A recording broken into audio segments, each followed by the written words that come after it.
we're solving problem 8 from the 2020 F equals MA exam A. The velocity versus position plot of a particle is shown below. Which of the following choices is the correct acceleration versus position plot of the particle? And then we have a graph of the velocity due to x and all of our answer choices here. So we can start by solving this problem by simply canceling out answer choices. So we take a look at answer A, where acceleration is constant for every change in x.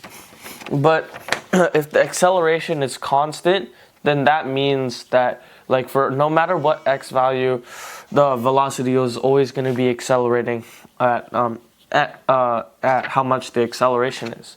So another thing to notice is that since it's constant, well, I mean, it is constant, but if this would be true if it was a velocity time graph, but it's velocity position.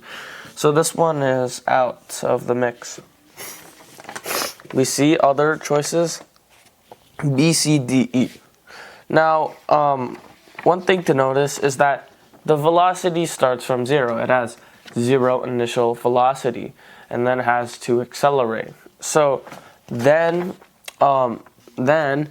it would mean that all the choices that have a starting acceleration of a equals something when x equals 0, when position equals 0, that would be incorrect. So we can mark off B and E because they have accelerations at when it's position 0.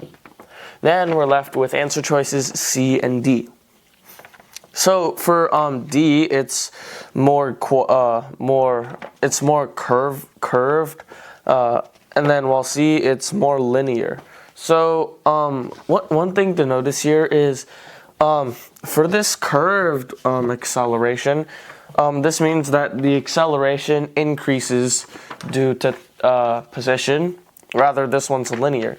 So if we have a constantly or increasing acceleration, some point the acceleration will get so fast that the position, like with a small change in the position, the velocity will change by a lot.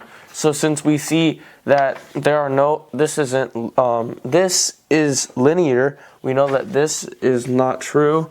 So therefore, answer C is our correct answer for this problem.